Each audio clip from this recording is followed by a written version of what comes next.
Saudara, DPP Partai Demokrasi Indonesia Perjuangan resmi memecat Joko Widodo, Gibran Rakabuming Raka, Bobi Nasution. Ketua DPP Bidang Kehormatan PDIP, Komarudin Watubun membacakan surat pemecatan Jokowi, Gibran, dan Bobi yang ditandatangani Ketua Umum PDI Perjuangan, Megawati Soekarno Putri, dan Sekjen Hasto Kristianto. Komarudin mengaku diperintahkan langsung oleh Megawati untuk membacakan surat itu. Dalam surat yang ditandatangani 4 Desember 2024 tertulis, Jokowi, Gibran, dan Bobi dilarang melakukan kegiatan dan menduduki jabatan apapun yang mengatasnamakan PDIP. Memberi sanksi organisasi berupa pemecatan kepada Joko Widodo dari keanggotaan Partai Demokrasi Indonesia Perjuangan. Terhitung setelah dikeluarkannya surat pemecatan ini, maka DPP PDI Perjuangan tidak ada hubungan dan tidak bertanggung jawab atas segala sesuatu yang dilakukan oleh saudara Joko Widodo. Menetapkan 1. Memberi sanksi organisasi berupa pemecatan kepada Gibran Rakabuming Raka dari keanggotaan Partai Demokrasi Indonesia Perjuangan. Memberikan sanksi organisasi berupa pemecatan kepada Muhammad Bobi Afif Nasution dari keanggotaan Partai Demokrasi Indonesia Perjuangan. DPP PDI Perjuangan akan mempertanggungjawabkan surat keputusan ini pada Kongres yang akan datang.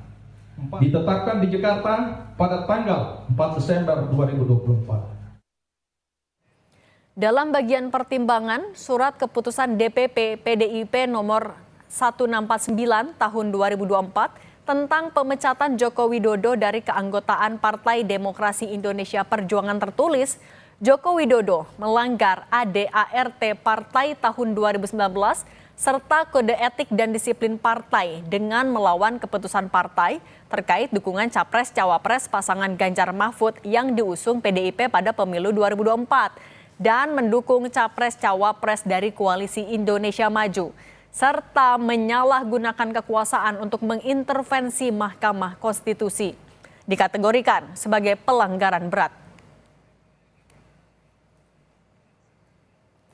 Sementara pemecatan Gibran berdasarkan surat keputusan DPP PDIP nomor 1650 tahun 2024 yang pertimbangannya berisi Gibran Rakabuming Raka melanggar ADART Partai tahun 2019 serta Kode Etik dan Disiplin Partai dengan melawan keputusan partai terkait dukungan Capres-Cawapres pasangan Ganjar Mahfud yang diusung PDIP pada pemilu 2024 dengan mencalonkan diri. Hasil intervensi kekuasaan terhadap Mahkamah Konstitusi dikategorikan sebagai pelanggaran berat.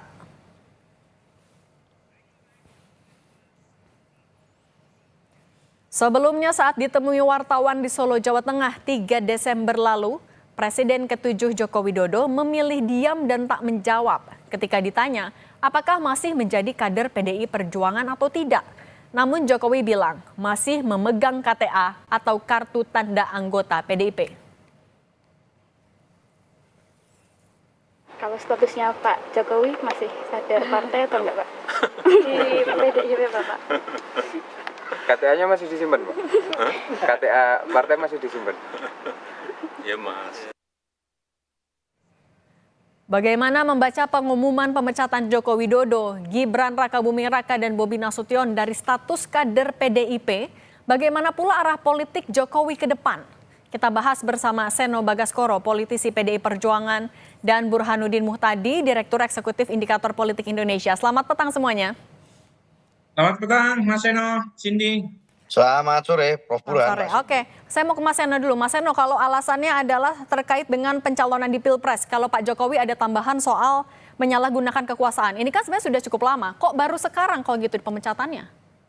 Ya, untuk bicara tentang case pecat memecat ini kan sebenarnya bukan berita baru, Mbak Cindy. Tetapi sudah sangat lama didiskusikan dan sudah cukup lama kami memberikan keterangan demi keterangan yang menyatakan bahwa Pak Jokowi dan keluarga bukan lagi merupakan bagian dari keluarga besar PDI Perjuangan. Saya rasa bisa dilihat itu rekam jejak pernyataan kami, mulai dari pasca Pilpres, sebelum Pilkada itu sudah kami sampaikan berulang kali. Kenapa? Karena memang kalau mengukur kader keanggotaan seseorang memang susah kalau hanya bicara hitam di atas putih soal KTA. Tetapi soal prinsip-prinsip yang diperjuangkan, praktek politik yang dilakukan, langkah-langkah politiknya melawan rekomendasi partai atau tidak, itu sudah bisa menggambarkan cerminan seseorang adalah kader partai atau bukan. Nah, Pak Jokowi dan keluarga di dalam hemat kami itu sudah lama bukan lagi mencerminkan bagian dari keluarga besar PDI Perjuangan. Nah, banyak pihak yang kemudian menanyakan, lalu Mas Gibran dan Mas Bobi bagaimana kalau beliau berdua pasca pendaftaran beliau sebagai calon wakil presiden dan calon gubernur di Sumatera Utara, maka otomatis pada saat itu juga keanggotaannya otomatis dibatalkan. Nah, Mas Nah, Eno, tapi kan juga ya. setiap ditanya selama masa Pilpres itu selalu abu-abu. Sampai sekarang akhirnya surat pemecatannya baru ditandatangani 4 Desember. Kenapa tapi baru bulan ini? Apa momentumnya?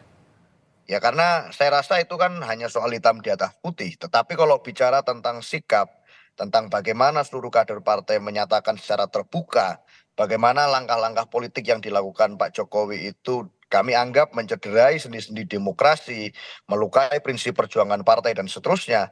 Saya rasa sikap itu sebenarnya jauh lebih keras jika hanya dibandingkan dengan soal kertas surat menyurat secara formal. Nah, tapi memang secara administratif kami harus membuat surat ini pasca semua momentum proses tahun politik sudah selesai. Kami juga sudah membuka kesempatan sebenarnya menunggu kapan pihak-pihak yang seperti Pak Jokowi mau untuk datang ke partai mengembalikan KTA, tetapi kan ikhtiar itu tidak kunjung dilakukan. Keteladanan baik itu datang tanpa muka, keluar tanpa muka juga tidak kunjung dilakukan. Tetapi langkah-langkah politiknya di Pilpres, langkah-langkah politiknya di Pilkada, termasuk dalam konteks menggerakkan seluruh ambisi kekuasaan dengan berbagai instrumen, itu dilakukan terus-menerus, yang itu berseberangan dengan prinsip dan sikap partai, maka dengan harus kami lakukan suatu langkah yaitu sanksi pemecatan. Saya rasa itu adalah akumulasi dari proses tahun politik kemarin. Itu Mbak Cindy. Akumulasi. Nah, kalau Mas Burhan membacanya sebenarnya, kenapa baru sekarang? Apakah ada kaitannya dengan Pak Jokowi yang sudah tidak lagi jadi presiden, makanya pemecatannya baru sekarang? Ya, pertama memang kita harus membedakan antara pendekatan legalistik, formalistik yang ditempuh oleh PDI Perjuangan dengan pendekatan yang bersifat sosiologis. Dari sisi sosiologis elektoral sebenarnya sudah terjadi pemecatan tanda kutip ya jauh-jauh hari sebelum secara resmi diumumkan hari ini. Nah, tetapi secara legal memang baru diumumkan sekarang. Nah, pertanyaan Cindy itu berkaitan dari pendekatan legalistik tadi. Ya, tentu saja pendekatan legalistik ini tidak bisa dipisahkan dari strategi elektoral juga. Sebab kalau misalnya diumumkan pemecatan secara formal pada saat momentum elektoral, itu punya efek yang kurang positif juga buat PDI Perjuangan. Karena bagaimanapun Pak Jokowi masih punya pendukung, sementara pendukung Pak Jokowi sebagian overlap dengan pendukung PDI Perjuangan. Jadi saya sendiri bisa memahami kenapa pendekatan legalistiknya baru diambil sekarang. Sementara jauh-jauh hari PDI Perjuangan sudah, tanda kutip ya, pisah ranjang dengan Pak Jokowi, tetapi secara formal akad perceraiannya ya baru diputuskan hari ini. Artinya memang menunggu rangkaian pilkada selesai, Mas Burhan? Ya lagi-lagi wajar ya, apalagi kita tahu wajar dalam pengertian begini Cindy. Bagaimanapun partai kan ingin mendapatkan dukungan banyak dari pemilih. Dan pemilih itu bisa datang dari banyak kantong kan, termasuk dari kantong pendukung Pak Jokowi sekalipun. Tetapi dalam pilkada kemarin kan terlihat perbedaan rute atau pisah ranjang antara PDI Perjuangan dengan Pak Jokowi makin dalam. Di beberapa tempat di kantong PDI Perjuangan Pak Jokowi langsung kampanye buat calon yang berbeda dengan calon resmi yang diusung oleh PDI Perjuangan. Bahkan misalnya di Sragen, di Boyolali, di Solo, itu calon-calon yang diusung PDI Perjuangan dilawan oleh calon yang mendapatkan dukungan full force dari Pak Jokowi. Dan kebetulan memang menang ya calon yang diusung oleh Pak Jokowi. Di Solo Respati menang, di Boyolali juga demikian, di Sragen juga demikian. Jadi makin kentara perbedaan jalan itu. Oke, akumulasi juga ya Mas Burhan. Saya mau balik lagi ke Mas Eno. Mas Eno, tapi kalau surat pemecatan ini sudah disampaikan secara langsung ke Pak Jokowi, Mas Gibran, dan Mas Bobi? Ya saya rasa dengan hari ini diumumkan, itu kan sudah menjadi suatu berita yang pasti juga akan diketahui oleh beliau-beliau. Tapi secara resmi juga pasti suratnya akan kami kirimkan. Dan saya rasa karena sudah tertanggal 4 Desember, sebetulnya itu hanya masalah soal waktu. Tetapi masalah pengumuman resmi partai, saya rasa hari ini sudah satu sikap yang jelas, satu sikap yang clear, sehingga apapun yang dilakukan Pak Jokowi, yang dilakukan Mas Gibran, yang dilakukan Mas Bobi setelah dari tanda tangan surat itu diterbitkan, hari ini diumumkan secara resmi, maka apapun yang dilakukan beliau-beliau sudah tidak ada sangkut pautnya lagi dengan PDI Perjuangan. Secara resmi bahkan partai di Rakernas juga sudah meminta maaf kepada rakyat Indonesia jika ada kader-kader yang dianggap kemudian melukai prinsip demokrasi, melukai prinsip-prinsip kerakyatan, dan itu termasuk terhadap Pak Jokowi dan keluarga. Saya rasa hari ini sudah clear, sikapnya sudah jelas secara sosiologis, Prof. Burhan tadi meminjam istilahnya, dan secara legal formal juga sudah jelas. Saya rasa itu Mbak Cindy. Oke, Mas Burhan, tapi kalau menurut Anda setelah pemecatan ini, peta politiknya Pak Jokowi arahnya akan kemana?